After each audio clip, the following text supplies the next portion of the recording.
Hey everybody, welcome back to Identifying God's Best. This is our channel where we talk about Christian dating. How do we honor God as we're trying to get to know the opposite gender as we're looking towards marriage? We got our friends here. We got Bruce. Hi, Bruce. Hello. We got Hannah. Hi. Hey, Hannah. And we got me. I'm your host, Stephen, and we're going to launch right into it. Today, we're going to be talking about a fun topic. We've been talking about romance on and off. And some people might be looking at this topic and hearing about romance and thinking, but I'm not romantic. You know, you're watching movies, you're seeing what your friends do on dates, and you think to yourself, I would never be like that. So that's what we're going to talk about today. But before we get started, we thought we'd start as usual with an icebreaker. We're gonna try something today. Today's icebreaker question is, what is your saddest dating experience? We're gonna see if it gets too real, but we have promised that this is going to be fun. So, saddest dating experience. What do you guys got? I will start and be a gentleman. So, years ago, I will not give you a specific time from years ago, I asked the girl out and she said yes to a first date. So I'm like, oh, that's great. I respected her a lot in her character. She's a godly woman. I generally still believe that even today. But what ended up happening is, she liked music a lot. So I'm like, I have this picnic set up, brought my guitar.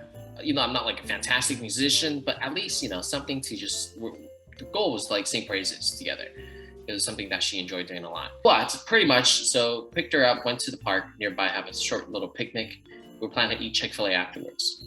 It was pretty young back then, didn't have a lot of money. So Chick-fil-A was like pretty decent meal.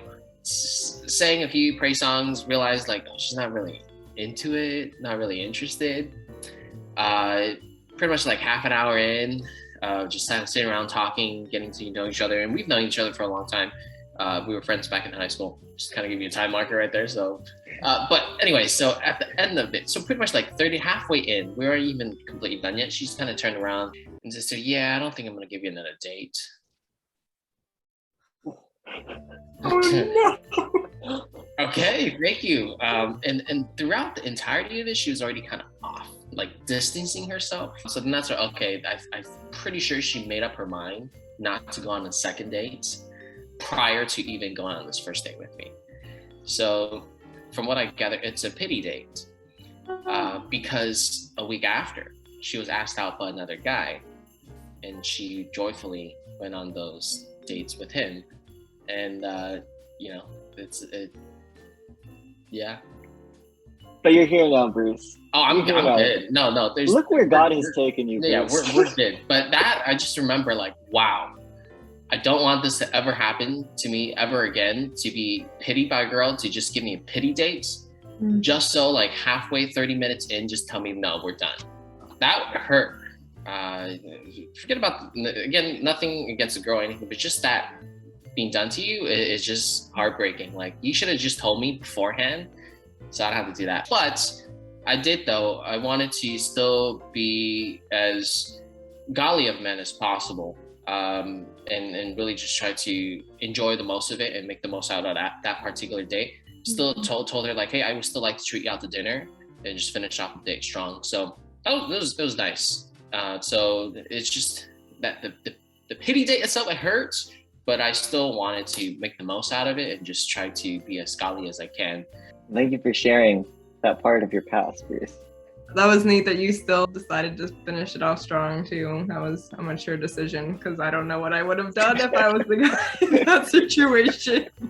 And then the rest of dinner was basically said like, oh, I can imagine you being such a great father in the future. I'm like, this is not helpful. Just get on with it and just move on. You know, you're gonna find the most perfect gal for you in the future. I'm like, thanks, let's move on. Let's just finish dinner.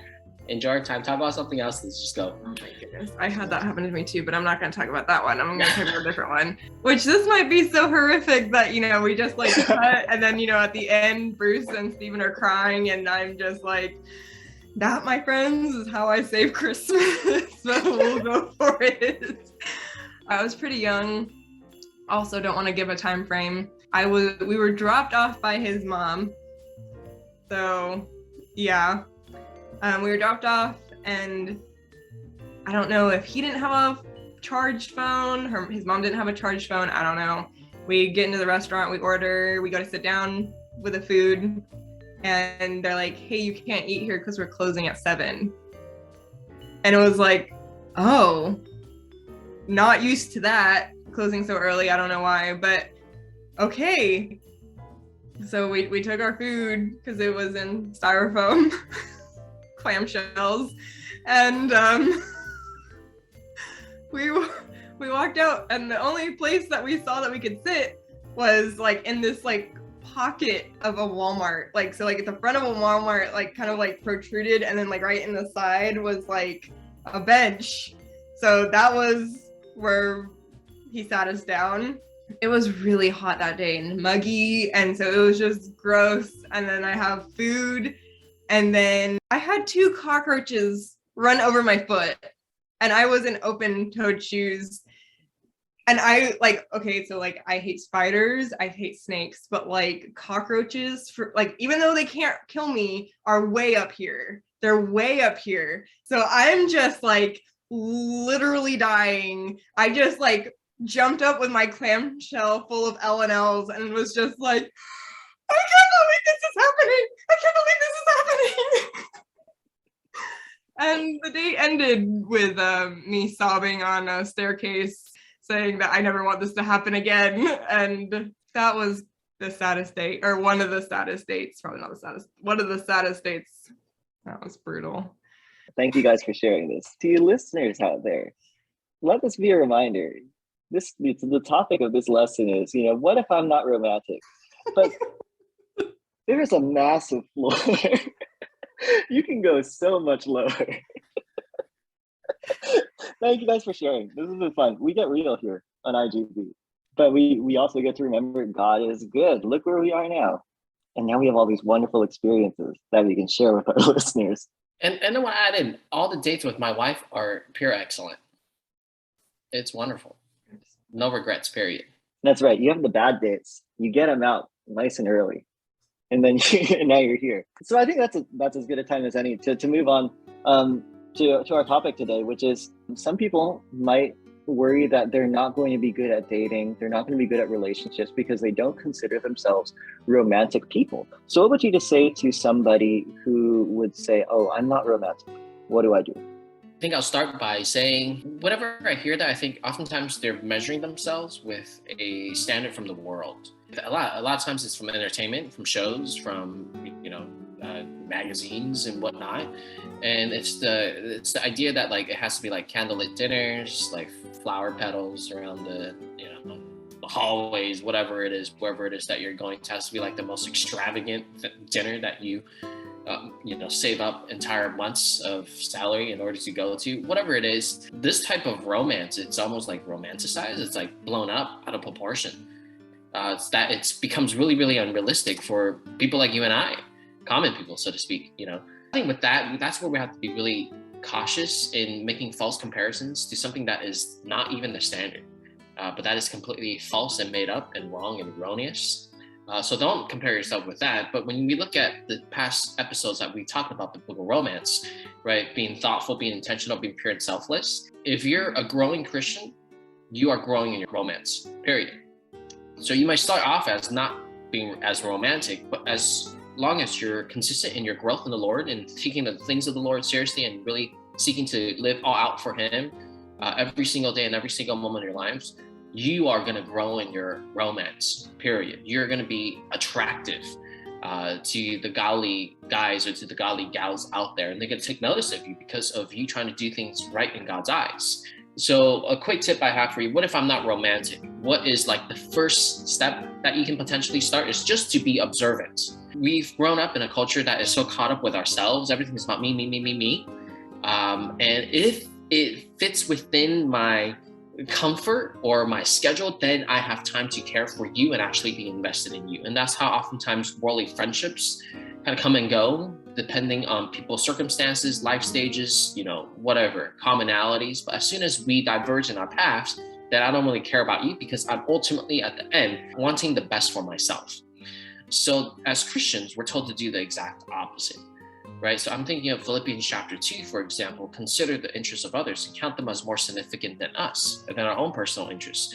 And part of doing that, then, to get to that point, is the first foundational stage, to be observant of people, to be observant of, for example, the body of Christ, if you're not dating yet, to the brothers and sisters around you, right? Take note of them. What are the hobbies, interests, likes and dislikes? Those are more surface level things. Be observant of special, occasions, special dates for them that are meaningful to them, and take little notes of that, and just be in remembrance. Every time you go out to play sports, go shopping, whatever it is that you guys do, there's little things that you can pick up constantly of someone else within the church or who's a dear friend of yours, and you get to learn a whole lot about them just by watching them, not in a creepy manner, but in such a way that you really want to exemplify Christ-like, selfless love. And it's these little things that you remember. Hey, the next time it shows up, like, this gal really enjoys balloons. Next time, like, just a quick, pleasant surprise, like, hey, I thought of you with this particular balloon. Here you go.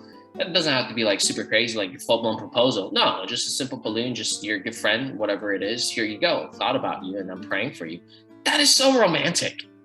And that only costs $1, $5, maybe like the really good balloons. It does not require an entire fortune to woo someone with a whole night planned out. You don't have to do that. So just start simple. Be observant of the people around you and take vested interest in who they are, what they like, and how they're doing, and act upon them. And I guarantee that you will be the most romantic person, because romance is not just done overnight. Romance is done on a consistent basis, day by day, being poured into other people's lives. That's a really good one. I guess when you would come up to me and say, like, oh, I'm not romantic, I would say, okay, well, if you're not romantic, start being romantic. I think a lot of guys are just afraid that, they don't know what to do, so they don't do anything. Well, there's going to be trial and error, and you might find yourself walking a girl behind a Walmart and sitting her down and having cockroaches crawl all over her. That might not make it, but for next time to check what time the restaurant closes.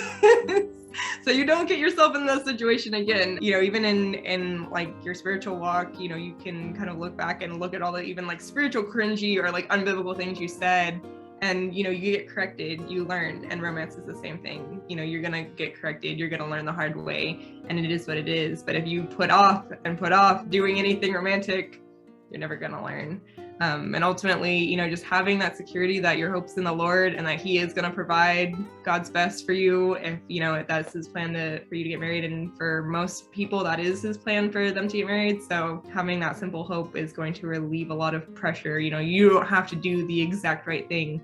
You can do a thoughtful thing. And yes, like Bruce said, something cheap to start out with, because I think if a guy walks up to a girl right off the bat with a diamond ring, that's a lot to handle for a girl. It's a lot.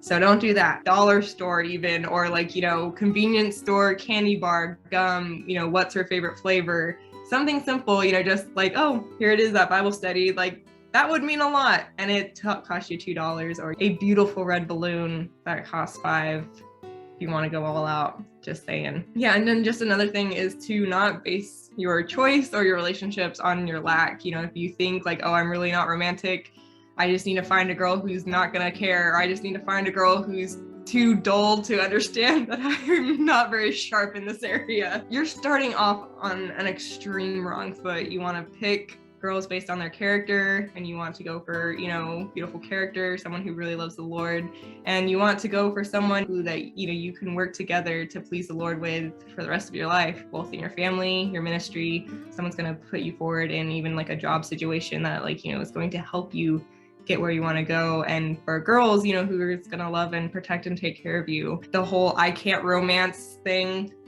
that's not an excuse. It's time to find out. Get in there. Nice. Thanks, Bruce. Thanks, Hannah. Let's build on top of that. How can Christians be romantic in dating? What are some other things they can be doing?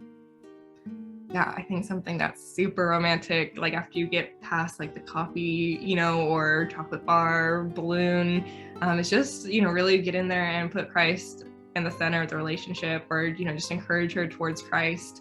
And even if it's kind of still in a friendship stage, just point her out, like, hey, what have you been reading? Or, hey, I read this today and I just was really impressed by, how God does this for his people. You can just get in there and talk about God's word, and dude, that is so romantic. So romantic. Also, another thing is, 1 Corinthians 13 talks about like thinking no evil. To not expect someone to roast you, go and get yourself a girl of character who's mature and someone who's not going to roast you if you make a little mistake, who's going to be gracious and kind. And sure, there might be things that super freak her out and make her, kind of go into emotional tizzy like I did when I was a lot younger. But again, trial and error, just stick in there and don't expect someone to kind of throw you under the bus. That's not a great thing. And you might have some horror stories like Bruce where someone goes on a pity date with you. That's unfortunate, but you can expect godliness, then that's going to help you be mature and you do the right thing and just take the pressure off, because ultimately God's sovereign and he's going to bring about the right person. I love it. Yeah, just the importance of putting Christ into their lives, super romantic. But I think what's also helpful is making sure that you're exemplifying Christ-likeness. The reason why Hannah and I are talking about so much about Christ is because he's the most romantic individual who's ever walked on this earth. Mm-hmm. And one of the most distinguishing acts that he has accomplished on earth that marks that romance, his love towards us, is where we can see in Mark chapter 10, verse 45. The Son of Man came not to be served, but to serve, right? And die as a ransom for many. Service is romantic. So I think that would be my little tip. And to start, how do I start to becoming more and more romantic? Is start by really serving selflessly the person that you are dating. The relationship is not about you. Don't be selfish and don't be caught about what it is that I want to satisfy and what desires I want to fulfill from this relationship, and what can I gain from this through this my significant other. As Hannah said, that's just complete wrong foot of starting a relationship. Don't do that. That's extremely selfish, arrogant, and prideful. And you should get out of that relationship, period. If you're still stuck in that mentality, you're not ready to date. But on the other hand, like in that type of relationship where you're genuinely seeking to serve the individual, again, going back to counting their interests more significant than our own, then naturally you have the urge and desire and the humility and the love and the grace and the kindness to go forth and serve them as much as possible. What makes dates so fun is not just the fun conversations you get to have, but it's the privilege to serve your significant other. And follow that example as Christ served us and gave his life as a ransom for many. How powerful of a testimony would it be, even in dating relationships where guys and girls are constantly giving themselves over to the best interests of their significant other, serving in selflessness and in sacrifice. At that point, whatever it is that you do, regardless of the fun or not fun according to the world standards, every date is going to be amazing. And you will never, ever run into any sad dates, period, if you go into the mindset of, I'm there to serve, to build, and to edify. Again, that's romance, according to God, according to an objective standard, not the fleeting, changing patterns of this world and what they see as romantic or sexy or hot. No, it's none of that, but it's what's most attractive. Like Hannah and I, and even Stephen have been talking about this entire time, character. Character is extremely romantic. So men get in there to serve, ladies get in there to serve, but also, and as Hannah also hinted at, be respectful. Be respectful of the man that you are dating, and that can go a long way in just you establishing yourself to be a romantic woman. Nice. Thanks, guys. And I really just think it's so great that for you guys who have been watching, you come into this video being worried that, maybe I'm not romantic. Maybe, dating isn't really cut out for me. But it's so beautiful that if dating is really about service, if dating is about selflessness and putting the focus on Christ, then if you're a believer, if you're somebody who's following Christ, you have everything you need. You're fully equipped. And I hope this has been encouraging to you as we go forward, as you guys go forward into your quest to identify God's best. Hopefully this video gives you just a little bit of encouragement towards what you need and how you can best serve one another. Well, thanks, Bruce. Thanks, Hannah. And thanks to you guys for watching. As always, if you have any questions, comment under the video. We love getting any responses from anybody out there. Like, subscribe, do all the things. But until then, we'll see you next time. This has been Identifying God's Best. Signing out.